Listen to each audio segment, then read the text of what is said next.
Video शुरू करने से पहले चैनल को सब्सक्राइब कर लें और बेल आइकन का बटन दबा दें ताकि आपको आने वाली सारी वीडियोस मिलती रहें। अस्सलाम वालेकुम दोस्तों, मेरा नाम अरसलान खान। आज हमारा अगेन क्वेश्चन आंसर सेशन है।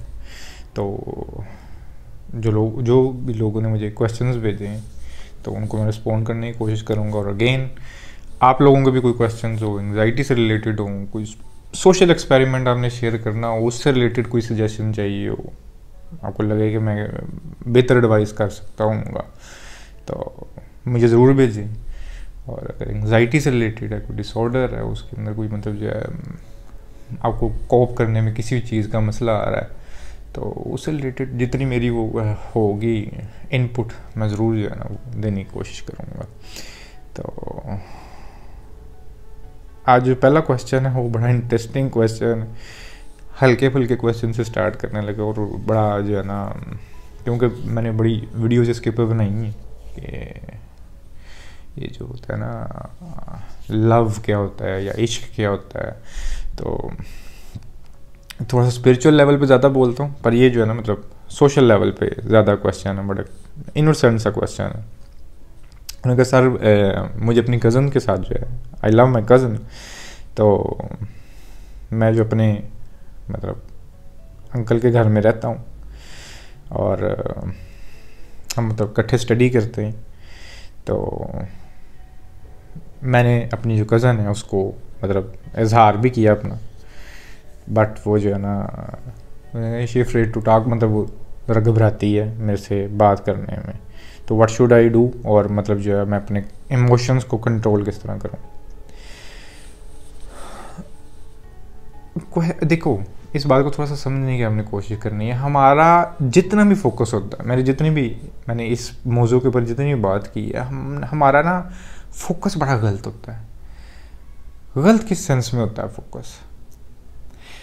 हमारा फोकस होता है कि हमने इजहार कर देना है, मुझे प्यार है, बस हमारा जो है ना कोई वो, अब फिल्में देखी हुई है ना, तो बस अब हमारा कोई अफेयर चलना चाहिए, या मतलब मुझे ये लड़की चाहिए, इससे शादी करनी है मैंने, या किसी लड़की को ये लड़का मुझे चाहिए, मुझे इससे शादी करनी है, या हमारा जो है ना एक कपल होना चाहिए फलाना। यार देखो, ये आपकी एक डिज़ायर ज़रूर है, और इस डिज़ायर को अगर आपने फुलफिल भी करना है, उसका वे गलत है। आप बहुत ऑकवर्ड और वियर्ड मोमेंट्स क्रिएट कर ले हो अपने लिए भी और दूसरे सामने वाले के लिए भी। मैं किसी को पसंद करता हूं,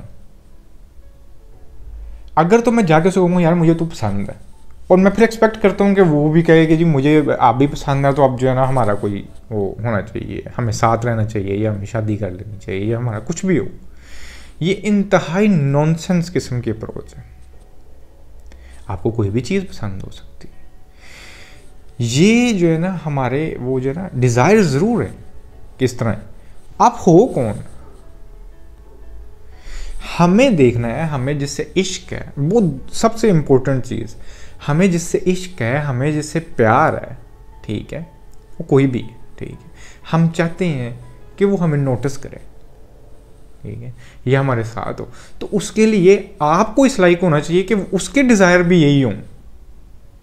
हमारा सारा फोकस ये होता है कि बस मुझे इस चीज़ को हासिल करना है, मुझे तू पसंद है, मुझे इस तरह करना है, हम क्या करेंगे, मैं इसके घर वालों से बात करूंगा, मैं ये करूंगा, वो करूंगा, मैं इसको ये करूंगा। हम सारी कोशिश सिर्फ होती है कि मैंने वो कोई प्रोडक्ट नहीं है कि यार इस चीज़ को हासिल कर लेना। बड़ी सरमायादाराना किस्म की हमारी सोच है, ये हमारा प्रॉफिट टारगेट है, बस इसके ऊपर जो हम इसको करने के लिए इस तरह करेंगे, इस तरह करेंगे, इस तरह। ये क्या नॉनसेंस है? आप इश्क की बात कर रहे हो, आप लव की बात कर रहे हो। आपका फोकस क्या होना चाहिए? मुझे इस लायक होना चाहिए कि वो मुझे पसंद करे। हम जब खुदा की रजा चाहते हैं तो हम सिर्फ ये कहते हैं कि अल्लाह तू बड़ा जो है ना अजीम है, तू सबसे ऊपर। हम जितनी भी उसकी मतलब करते नहीं, हमारा अगर करैक्टर इस लायक नहीं है कि वो हमें देखे, हमें नोटिस करे, फ़ायदा उसकी शान बयान का। शान बयान करो, अपने आप को इस लायक बनाओ कि वो भी आपको नोटिस करेगा, यार ये मेरी मखलूक कितना प्यारा इंसान है यार ये। और जो इस तरह के हुए हैं, फिर देखो खुदा ने उनको किस तरह नवाजा है। क्या आज हम लोग भी उनकी शान के बारे में बातें करते हैं, उन लोगों के बारे में? खैर ये तो स्पिरिचुअल लेवल पे एक डिफरेंट बात आ गई, बट ये एप्लीकेबल इधर भी है। आप कोई भी इंसान है, आपको इस लाइक बनना है, आपका पूरा फोकस जो है ना, बजाय इसके कि मुझे भी जो है ना मेरे इमोशंस हैं तो वो मुझे भी इस तरह ही जो है ना वो मुझे चाहिए, मैंने शादी करनी, उसको साइड पे करो। देखो आप अपने इमोशंस को दबा नहीं सकते हो इस एज के अंदर। आप जब ये टीन एज में या कर लें अर्ली 20s के अंदर होते हैं, इसमें तो बहुत ही मुश्किल होता है। तो मैं कंप्लीटली नहीं अंडरस्टैंड करता हूँ कि मेरे ये बकबक कर लेने से आपके इमोशंस का कोई फ़र्क नहीं पड़ेगा, पर इसको डायरेक्शन डिफरेंट दो।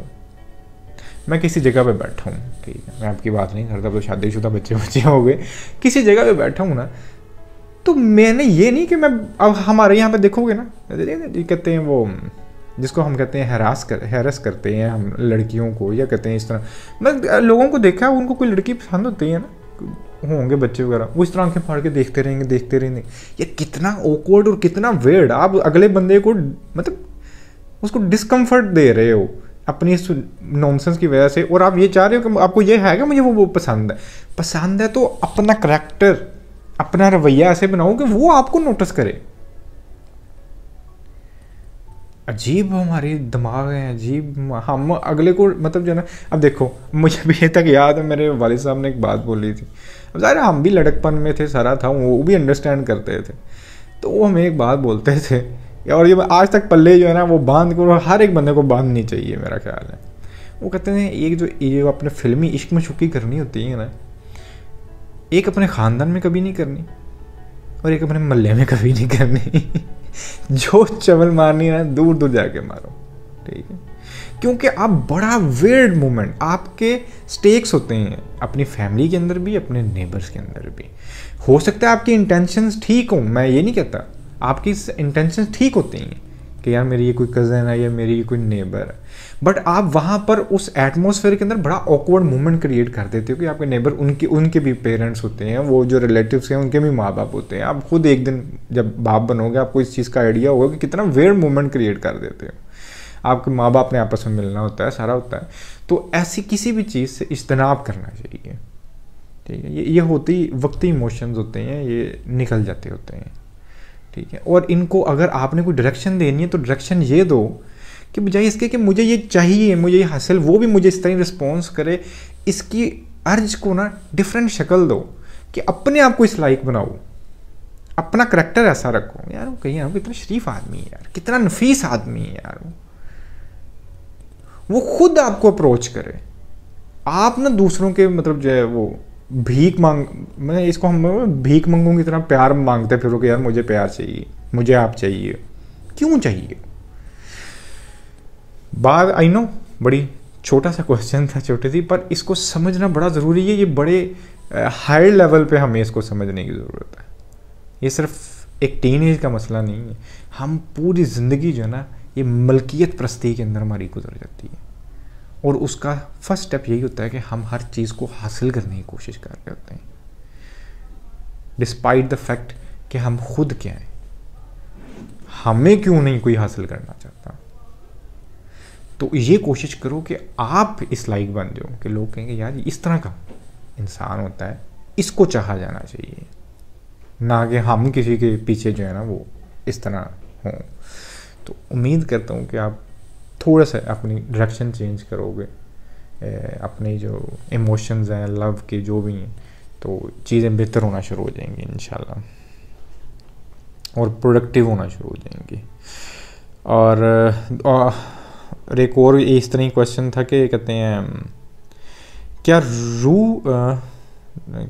क्या हम रूह हैं या कॉन्शियसनेस हैं? क्योंकि कॉन्शियसनेस में सब दुनिया आपके अंदर महसूस होती है और रूह में आप अकेले अकेले महसूस करते हो। देखो दोनों थ्योरेटिकल बातें, मतलब थ्योरीज की हद तक है। जिस तरह रूह हम कहते हैं कि रूह जी एक मेरे अंदर कोई रूह है, वो स्पिरिट टाइप की है, तो उस हिसाब से आपका क्वेश्चन ठीक है कि वो तो हमें लगेगा कि ये इंडिविजुअल है जी, मेरी एक अपनी रूह है, उसकी एक अपनी रूह है। पर जब हम कॉन्शियस की बात करते हैं, हम कहते हैं कि पूरा कॉन्शियस जो है ना वो तो पूरी कायनात का एक अपना कॉन्शियस है और उसका हम एक पार्ट है, ठीक है। मेरे नज़दीक वो जो स्पिरिट वाली है, जो रूह का जो हमने एक वो, मेरी अपनी एक नज़रिया है, वो है ही नहीं। वो ही कॉन्शियसनेस है, उसको रूह दे कह लो आप। पर कॉन्शियसनेस ज़्यादा जो है ना वो मेरे नज़दीक लॉजिकल कह लो आप, या ज़्यादा आप इसको एक्सप्लेन कर सकते हो। ये रूह वाला जो काम है ना वो ज़्यादा वो हो जाएगा ज़रा सुपर नेचुरल किस्म की, कुछ स्पिरिट है वो नज़र नहीं आती है, वो ट्रांसपेरेंट किस्म की नहीं होती। तो वो थ्योरी और है, वो मैं उसको बाय नहीं करता। मैं बाय करता हूँ कि हम जिसको रूह बोलते हैं वो बेसिकली हमारा कॉन्शियस ही है, और एक सुप्रीम कॉन्शियस है, उसका एक छोटा सा हिस्सा, ठीक है, वो इधर भी मौजूद है। वो इस एनर्जी में, इस ज़माने में, इस वक्त में अपने इर्द गिर्द ऑब्जर्व कर रहे हैं, दैट्स ऑल। और वो जो ऑब्जर्वर है, वो जो वॉचर है, वो जो देखने वाला है, वो रूह है। और इसका सबसे जो अगर किसी ने एक्सपीरियंस करना हो कि मैं किस तरह महसूस कर सकता हूँ उसको, तो बैठ के मेडिटेट करते हुए अपनी जो थॉट्स हैं उनको देखना शुरू कर दें। हम क्या कहते हैं, मैं इस टाइम ये सोच रहा हूँ, नहीं, थोड़ा सा चेंज कर दो, एक थर्ड आई क्रिएट कर दो, एक थर्ड पर्सन क्रिएट कर दो कि जो सिर्फ देख रहा हो, मैं ये नहीं सोच रहा, ठीक है, अरसलान ये सोच रहा है, सिर्फ नाम चेंज कर दो, अरसलान इस टाइम ये सोच रहा है, आप डिस्टेंस हो जाओगे।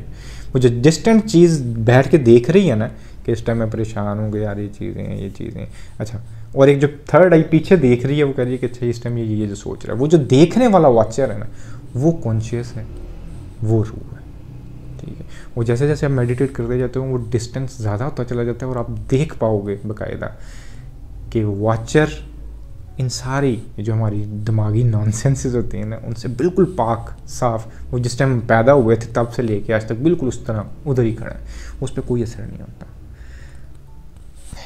तो बिल्कुल मैं ये कॉन्शियसनेस वाली जो कह लो थ्योरी है, ये फिलॉसफी है, उसको ज़्यादा बाय करता हूँ। अच्छा, फिर इस तरह मेडिटेशन से रिलेटेड एक क्वेश्चन था कि अस्सलाम भाई, क्या सोते वक्त लेट के ब्रीथिंग एक्सरसाइज कर सकते हैं? बिल्कुल कर सकते हो आप, ठीक है। तो लेट के, और उसके अंदर बेहतर ये है कि एक तो था ना जिस तरह डीप ब्रीथिंग हम करते हैं, तो जब जिस टाइम आप लेटे हुए हो ना, आप सिंपल एक्सरसाइज किया करो, और वो ये है कि जिस तरह रेगुलर सांस ले रहे हो, बिल्कुल नॉर्मल जिस तरह सांस ले रहे हो,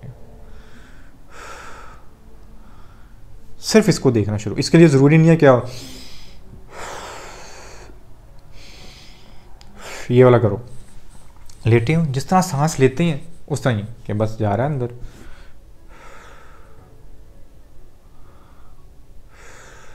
इसको बैठ के जितनी देर भी आपका दिल करे, 2 मिनट 4 मिनट लेट के सुकून से, जिस एंगल पे भी आपको सुकून मिलता है आप लेट के कर सकते हो, तो बड़ी बेहतरीन वो। बल्कि सोने से पहले मैं मोस्टली जो है वो कहते हैं इस तरह ही करता हूँ, स्पेशली बैठ के नहीं करता लेटा हूँ, तो बस आपका माइंडफुल होना बहुत ज़रूरी है। बट सिर्फ एक चीज़ का ख्याल अगर रख सकते हो तो रखें कि जिस तरह बेबीज सोते हैं उस तरह सांस लेना है। सांस आप लेटे भी हो ना तो टमी से लेना है, मतलब इस तरह सांस ही लेना, ये वाला नहीं, टमी से ये सांस लेना है लेटे हुए। तो आप जिस तरह मैं अक्सर हमेशा बोलता हूँ, जिस तरह आपके घर में कोई बेबी होगा, कभी देखोगे वो सोया होता है ना, तो वो पेट से सांस ले रहा होता है, तो आप भी इस तरह ही लिया करो, नेचुरल वे वो। अच्छा, फिर एक क्वेश्चन है एंग्जाइटी से रिलेटेड है कि कहते हैं वो मेरे से रिलेटेड ये था कि कहते हैं आप डॉक्टर से रिकवर हो गए या सेल्फ रिकवरिंग। मैंने ना हमेशा इस बात को एक्सप्लेन किया कि 3 स्टेजेस हैं एंग्जाइटी की। एक होती है माइल्ड एंग्जाइटी, हल्की फुल्की एंग्जाइटी हर इंसान के अंदर होती है, वो थोड़ी सी ज़्यादा कम चलती रहती है, हम ज़्यादा सोचते हैं, सेंसिटिव हैं, वो चलती रहती है, लाइफ के अंदर अप्स एंड डाउन्स आते रहते हैं, अभी भी उस तरह चलता रहता है हल्का फुल्का। फिर होती है एक मॉडरेट एंग्जाइटी, ठीक है, उसके अंदर ज़रा ना आपको कभी पैनिक आ जाएंगे, फिर एपिसोड्स आएंगे कभी पैनिक के, लाइफ आपकी चलती रहती है, बट फिर आपका एक दो दिन ऐसे गुजर जाएंगे कि बिल्कुल ही डल हो जाएंगे, उसके अंदर हल्के फुल्के आपको थोड़े थोड़े एपिसोड्स आते रहेंगे। फिर होती है स्वेयर एंग्जाइटी। स्वेयर एंग्जाइटी के अंदर आप इंसोम्निया हो सकते हैं, आपको नींद नहीं आएगी, आपके कहते हैं डाइट, आपका एपिटाइट वो ज़ीरो हो जाएगा, ठीक है। तो ये होती है स्वेयर एंग्जाइटी, जिसके अंदर आपका बिल्कुल ही आपकी ज़िंदगी आप लिटरली वो जहन्नुम बन जाएगी आपकी। तो अगर जिस टाइम मेरा वहाँ पर स्टेज जाता था सुवेर एंग्जाइटी की तरफ, मैं हमेशा साइकाइट्रिस्ट की तरफ भागता था, हमेशा डॉक्टर की तरफ भागता था, और मैं मेडिसिन उनके कहने पे यूज़ करता था ताकि मैं, और जैसे ही वो मेडिसिन से नीचे आ जाती थी लाइफ क्वालिटी बेहतर कर देता था। एक्सरसाइज शुरू कर दी, नींद का ख्याल किया, डाइट में देखा ये चीज़ें मेरे स्टोमिक को तंग करती हैं, इससे एंग्जाइटी ट्रिगर्ड होती है, अच्छा ये चीज़ें नहीं खानी। लाइफ क्वालिटी बेहतर कर ली, मेडिसिन के साथ नीचे आ गया था, वो रिकवर हो गया। फिर सम टाइम जो बिल्कुल माइल्ड चल रही होती है उसके अंदर देखा कि यार कोई एपिसोड आया है इस तरह का, अच्छा क्यों आया था, अच्छा यार ये चीज़ खा ली थी, अच्छा यार काफ़ी दिन से नींद डिस्टर्ब थी, लाइफ क्वालिटी थोड़ी सी बेहतर की, अपना टेक केयर शुरू किया, वो ख़त्म हो गया। तो ये दोनों चीज़ें जो है ना ये मेरी लाइफ में पिछले 12 साल से साथ साथ रही हैं। मैंने मतलब आप ये करो कि आपकी सेल्फ रिकवरिंग भी, आप सिंपल जो आप कहोगे कि जी सिर्फ हम मेडिसिन खाई जाएंगे तो हम ठीक हो जाएंगे, वो नहीं होता, आपको रिकवर हो सकता है। तो लाजमी जितने भी लोग सुन रहे हैं, इवन जो कहते हैं एंटी डिप्रेसेंट्स ले भी रहे हैं, अगर कहते हैं किसी साइकाइट्रिस्ट से, तब भी आपको अपनी लाइफ क्वालिटी बेहतर करना बहुत ज़रूरी है, अपना टेक केयर करना बहुत ज़रूरी है, डाइट का ख्याल रखना, एक्सरसाइज करना, ये सारी चीज़ें बहुत ज़रूरी हैं। और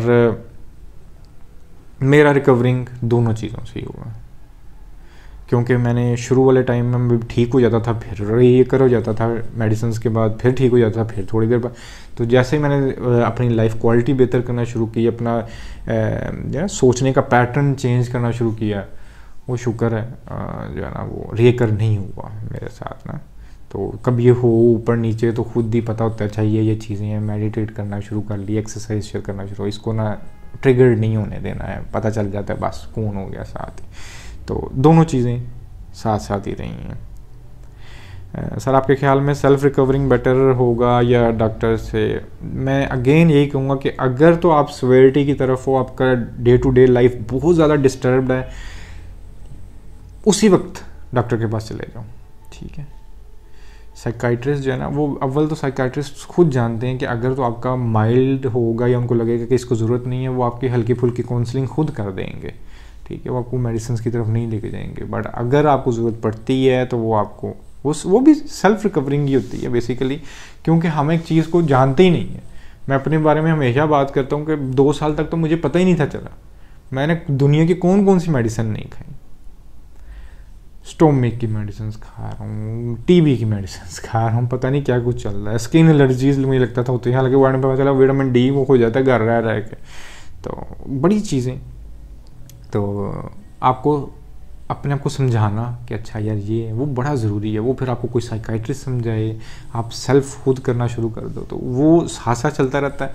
बट अगर आपकी लाइफ बहुत डिस्टर्ब जो हो जाए तो हिचकिचाना नहीं है, आपने मेडिसिन लो, अल्लाह खैर करे वो ठीक हो जाती है।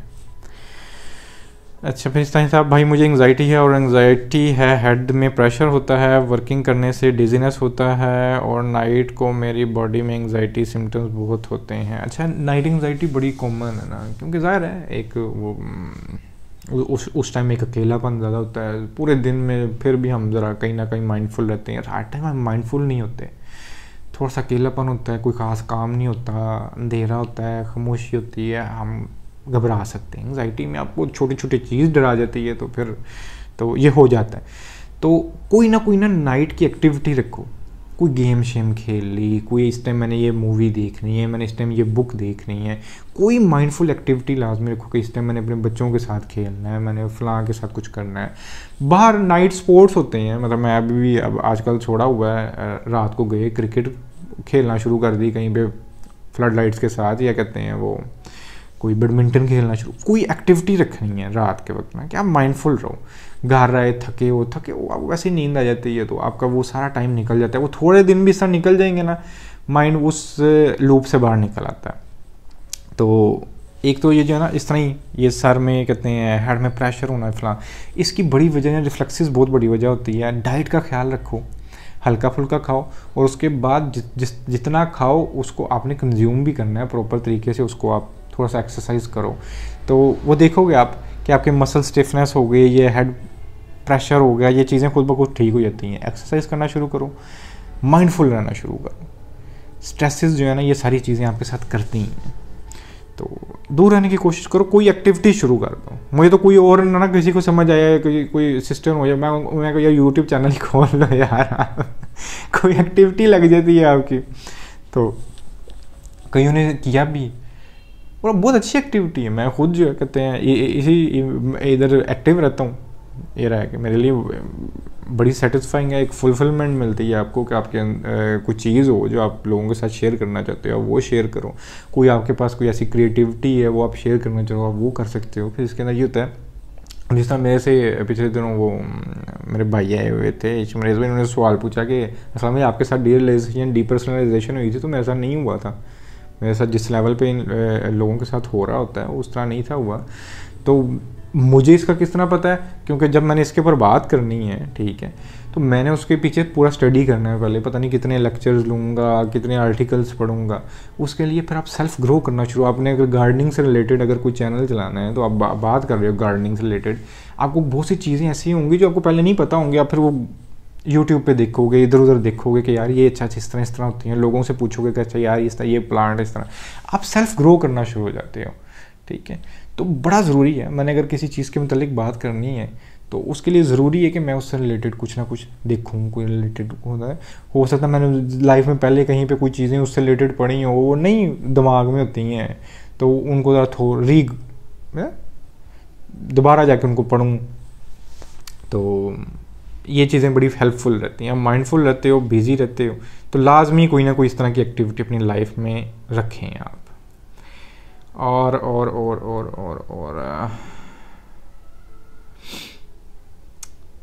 है अच्छा असलम भी, क्या आपके पूरे जिस्म में डिस्कम्फर्ट फील करते थे? ब्रेन फॉग भी था आपको क्या? अच्छा, ब्रेन फॉग जो है ना, वो मैंने अपनी शायद वीडियो के अंदर भी बताया था कि वो एग्जॉस्ट माइंड जो है ना वो ब्रेन फॉग के अंदर चला जाता है।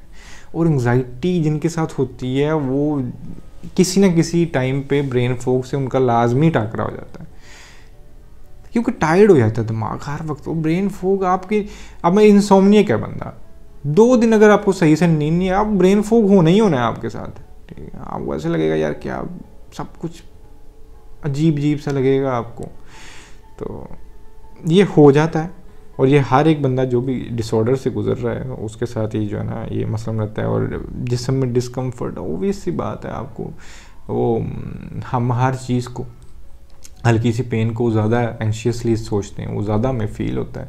तो एंग्जाइटी में जिस्म का डिस्कम्फर्ट में रहना, जिस तरह मैं वो बता रहा था कि कहते हैं रेयर है बट होता है लोगों के साथ एंग्जाइटी जिनको है, ये स्किन बर्न जो है वो उससे ज़्यादा डिस्कम्फर्टिंग जो चीज़ है ना वो और कोई भी नहीं एंग्जाइटी में।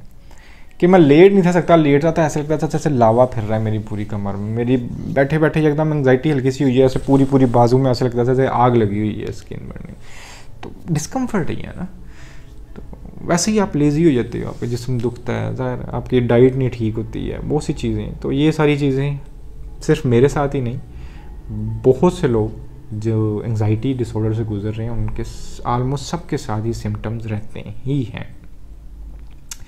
तो खैर वीडियो को यहाँ पे हम ख़त्म करते हैं। आप लोगों के क्वेश्चन में से बहुत से अभी आई एम श्योर जो है नहीं रीड कर पाए हूँ, क्योंकि अभी जो है ना मेरे से कुछ देखे नहीं गए, और आई एम श्योर कि जो अभी कोई क्वेश्चन आए होंगे वो मैं नेक्स्ट वीडियो में ले लूँगा। और आप लोगों के भी कितने जो भी क्वेश्चन हो आप नीचे कमेंट्स में भी कर सकते हो। मुझे इंस्टाग्राम पे ARSIRC.94.KHAN खान, इस पे इंस्टाग्राम पे मैसेजेस भेज सकते हो आप, जो भी क्वेश्चन हो तो I would love to respond, ठीक है। तो इंशाल्लाह नेक्स्ट वीडियो में मुलाकात होगी। अल्लाह हाफिज़।